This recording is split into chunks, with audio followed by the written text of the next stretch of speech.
ini memang udah lulus ujian advokat, cuman sekarang saya nggak bisa tampil di persidangan. Kenapa? Saya masih berstatus sebagai PNS di Mahkamah Agung, di pengadilan, begitu loh. Nah, nanti sertifikat saya advokat itu untuk saya pakai ketika saya udah pensiun dari PNS. Sebenarnya bisa dipersimpel aja sih Pak. Ya, saya advokat, cuma sudah saya nonaktifkan karena saya sudah masuk ke jajaran pemerintahan gitu. Itu selesai kan. Jadi belum nonaktif juga. Memang saya saya tinggal disumpah aja untuk menjadi advokat. Cuman saya punya kantor advokat di Malang gitu loh, yang jalan teman-teman itu. Gitu ya. Begitu. Memang dulu saya penasihat hukumnya institusi, ya institusi. Karena ada biro hukumnya institusi itu masing-masing ada. Gitu loh. Kok gemah ya? Apa direkam ini? Enggak. Oh. Bang Kondang itu dari HP-nya Pak. Kalau ada yang merekam biarin aja Pak, biar puas yang merekam. Enggak apa-apa, direkam. Dicuekin aja, cuekin. Enggak apa-apa, direkam, mungkin suara saya bagus ya. Iya, benar. Ada yang bertanya tuh Pak Amir. Kalau kami sudah biasa Pak. Mau didaftarin jadi penyanyi. Ada yang mau bertanya tuh yang di bawah nama atas gue. Penyanyi kamar mandi. Gun. Pak Amin ingin bertanya, kan Amin sudah divonis salah di tingkat pertama. Kira-kira berapa persen bisa menang di PMH? Jadi PMH itu kan gugatan perbuatan melawan hukum ya. Jadi kalau menang di persentase itu kan gugatan tentang ganti rugi ini loh, akibat dari laporan kemarin si Reza Gladys itu kan pihaknya Niki itu mengalami kerugian harkat martabat, terus macam-macam lah usahanya, ya itu. Nah, gugatan itu juga harus dirinci, jangan salah. Kalau gugatan sekedar ngomong biasanya itu nggak dikabulkan. Jadi kalau ada rinciannya, kerugian material dan kerugian immaterial. Jadi gini, kerugian material itu kerugian yang bisa dinominalkan. Misalnya usaha yang tadinya dapat penghasilan sekian puluh juta menjadi turun drastis akibat perkara pidana ini. Nah, dihitung, dirinci. Nah, itu bisa kan secara materi. Nah, kalau gugatan kerugian secara immaterial itu gugatan yang nggak bisa dirinci, nggak bisa dinilai dengan dirinci kayak kerugian material itu nggak bisa. Misalnya kerugian yaitu nama baik, harkat martabatnya menjadi jatuh dan lain sebagainya. Nah, itu nggak bisa dinilai. Nah, itu terserah mau minta berapa. Jadi di sini dalam perkara perdata itu hakimnya nanti juga nggak sembarangan dikabulkan 244. Enggak juga, belum tentu gitu loh. Saya mau nanya nih Pak. Kalau bentar saya lanjut. Kalau ngomong prosentase itu nggak ada hubungannya sih, pidana sama perdata beda ya. Nah, kecuali Mbak Niki, perkaranya Niki ini yang pidana dibanding mungkin bebas ya, terus JPU-nya kasasi, nggak terima, kasasi bebas lagi. Nah, konselak, nggak terbukti sama sekali. Putusan pidananya ini nanti kalau perdatanya belum selesai itu bisa dilampirkan, ternyata memang nggak bersalah. Nah, ganti ruginya itu dikabulkannya besar itu ya ada kemungkinan gitu loh. Begitu teman-temanku semuanya. Monggo. Ya kalau mau ini Pak, ya sekalian belajar juga sih. Kalau menurut Bapak permohonan ya PMH ini ada keterkaitan nggak dengan sidangnya kemarin Pak? keterkaitannya ini kan cuman ganti rugi. Itu loh, kerugiannya apa? Tadi kan sudah saya jelaskan. Akibat dari perkara pidana yang Mbak Niki dilaporkan kemarin, Niki itu mengalami kerugian apa? Nah, itu yang digugat, Nah, yang kedua, yang dimintakan. Itu loh ya. yang kedua, bagusnya dari awal dimulai atau sekarang dimulai? Ya, kalau dari awal, sekarang perkara pidananya kan belum tahu terbukti atau enggak unsur-unsur pidananya kemarin ke Niki. Nah, itu loh. Setidaknya di tingkat pertama ini ada 2 pasal yang tidak terbukti.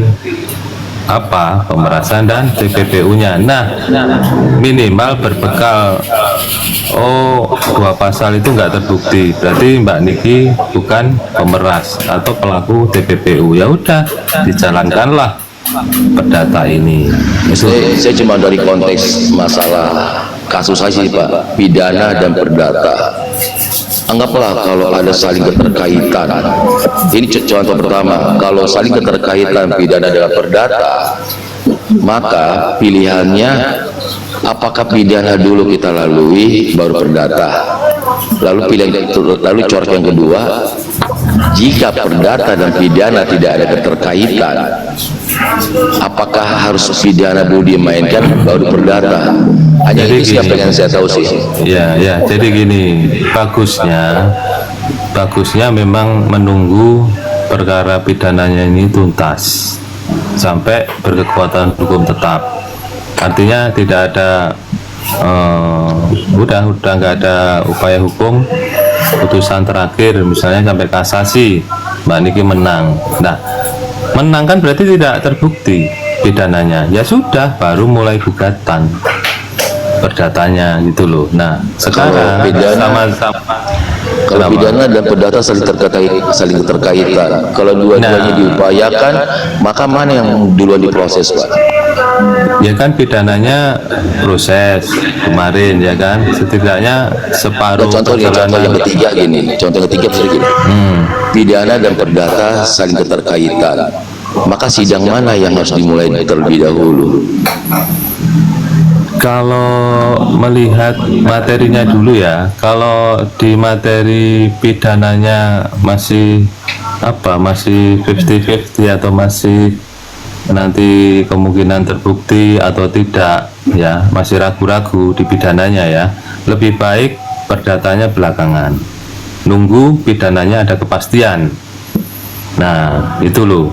Tapi kalau di pidananya sudah ketebak ya, ini pasti nggak terbukti, udah jelas-jelas nggak terbukti, udah pastilah, ya udah perdatanya bisa jalan dulu gitu loh. Misalnya ini ada penguasaan tanah, sudah jelas Itu sih, Pak. Maksud saya itu cuma hanya sebagai clue aja sih, hanya sebagai clue. Hanya itu sih. ya Terima kasih, betul. Pak. Nggak semua perkara disamakan ya, nggak semua case itu disamakan, nggak, pidananya dulu atau perdatanya dulu, nggak. Jadi lihat posisi kasusnya dulu ya, begitu teman-teman. Apa ini selalu aja Nggak usah dibaca, Pak. enggak, saya cuman nengok Pokoknya sekarang jadi pinter baca aja. enggak, udah mau apalagi, tanya apalagi. Ayo, ada yang mau bertanya lagi? Kak Dina, Kak Moy, Bu Widya, Ya, Kak Farud, jadi jangan gini teman-teman mengasumsikan ya. Hakimnya sama di perkara perdata itu. Mana orang belum ditunjuk hakim pokok perkara kok. Ini kan masih ditunjuk hakim mediator 1 orang, ya kan? Belum masuk ke pokok perkara. Nah, kalau sekarang begini, kalau mediasi ini oke lah, berhasil. Oke, saya mau damai misalnya ya, Risa gratis, saya bayar sekian, tawar menawar, ya udah Misalnya sepakat di mediasi ini 100 M misalnya. Ya udah, Iya. mana bayar langsung. Kan udah selesai, dibuatkan akte perdamaian namanya dading. Ya, udah. Berarti kan nggak masuk ke pokok perkara. Nah, sekarang Iya. hakimnya saja belum tentu ditunjuk siapa, belum tentu perkara ini masuk ke pokok perkara. Kalau damai di sesi mediasi ini ya sudah toh selesai. Nah, sekarang hakim pokok perkara mana? Kan belum dibentuk gitu loh. Kok sudah pada ngomong hakimnya sama lah, inilah. Belum ada penunjukan hakim. Nah, ini mau nanya lagi nih Pak, terakhir. Monggo. Karena kasus sidangnya kemarin sudah berjalan, lalu sekarang kan mengupayakan PMA. Itu harus memenuhi 2 syarat. Yang pertama, dapat dibatalkan batal demi hukum. Yang satu lagi itu gue pegang, gue keep. Nggak tahu deh Bapak, kalau Bapak paham apa yang aku maksud, yang di 2 itu aku kunci. Kira-kira apa tanggapan Bapak atas upaya ini Pak? Terima kasih Pak. Begini ya, kalau saya sih lebih baik kita bersabar dulu, menunggu kepastian tentang perkara pidana ini. Ya, jadi kalau terbukti ya sudah gas, gugatan perdatanya, gugatan ganti ruginya. Nah, ini kan kita masih masih dalam tahap upaya hukum. JPU-nya kan masih nggak terima. Nah, itu loh, takutnya nanti gugatan ini maju. Nah, nanti ternyata Mbak Niki terbukti di ITE-nya. Nah, kan materi di gugatan perdata ini kan jadi ya berpengaruh juga. Iya, enggak, bukan terlambat, bukan. Artinya ada sedikit pengaruh lah. Iya, Orang terhambat, bukan terlambat, terhambat. Orang terbukti kok malah minta ganti rugi. Nah, kan begitu. Ya, kalau nggak terbukti minta ganti rugi, nah itu yang pas. Itu loh. Nah, makanya tapi nggak apa-apa lah, teman-teman pihak kuasa hukum mau ini nggak apa-apa juga sih. Nanti duluan kasasinya paling duluan perkara pidananya putusnya, mudah-mudahan lah. Jadi kalau nanti udah ada putusan di pidananya, nanti bisa itu jadi alat bukti untuk di perkara perdatanya, memperkuat ganti ruginya. Itu loh, begitu Bang. Kalau dari PMA dasarnya apa itu Bang? Gue belum tahu Bang, dasar upaya PMA ini dari sisi mananya Bang? Si abang ini jadi gini, nggak apa-apa. Jadi gini, saya belum tahu materi ini ya, yang di gugatan itu. Jadi gugatan itu isinya itu 3 perdata ya. Tadi sudah saya jelaskan, para pihak itu harus jelas, pihak penggugat siapa, tergugatnya siapa. Kemudian posita, dalil-dalil gugatan itu apa, latar belakangnya apa, kronologisnya apa, baru petitum itu apa yang diminta. Jadi itu harus sinkron, cerita di dalil gugatannya begini, mintanya begitu, kan nggak nyambung. Nah, itu harus sinkron. Nah, sekarang dalil gugatannya itu apa, di situ minta ganti rugi apa. Saya sudah ngerti Pak, itu tujuannya Pak. Jadi pikirkan dulu lah mata-mata pelajari dengan sesama itu aja. Terima kasih Pak ya. Iya, oke Bang. Ada lagi? Saya pernah bicara dari ini Bang, makanya saya pernah dari awal bicara.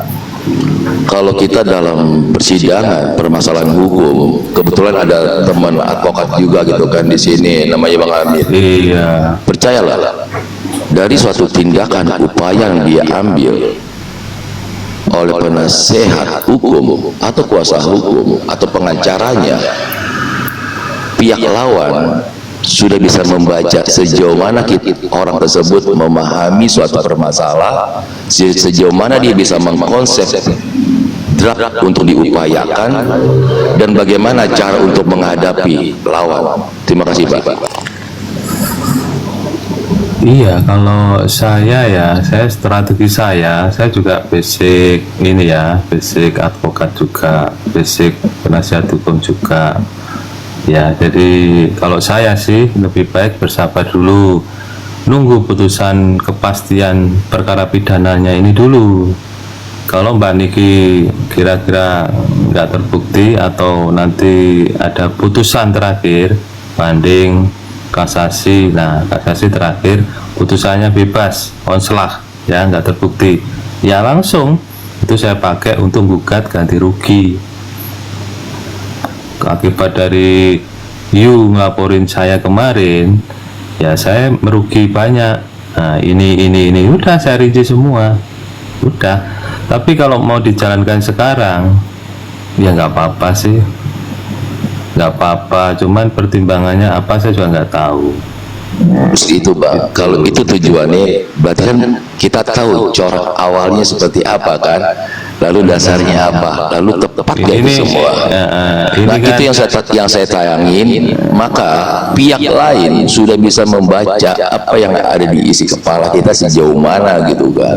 Makanya ini kan pada rame saling ini ya silakan saja, kita nonton dulu aja. Iya makanya Bang tadi saya bilang ada dua syarat mesti terpenuhi. Yang satu saya keep, yang satunya itu batal demi hukum dan dapat dibatalkan. Kita rimangin dulu semua permasalahan itu. Kira-kira itu bisa memenuhi dua syarat tadi ya gitu kan. Padahal ada upaya lain yang lebih mantap untuk diupayakan sebenarnya.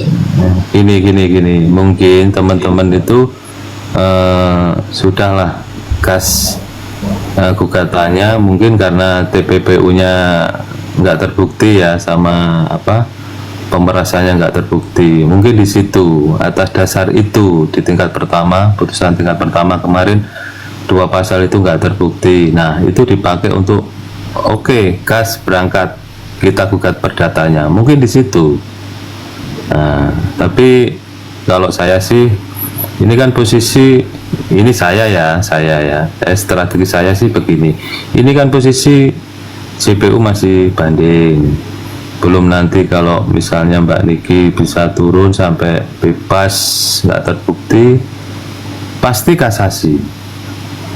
Nah kan masih jalan perkara ini ya, mohon maaf, mudah-mudahan sih Mbak Niki menang. Cuman kalau nanti Mbak Niki terbukti katakanlah tetap dinyatakan bersalah, entah nanti diturunkan di putusan banding kasasi menjadi 1,5 tahun atau 2 tahun.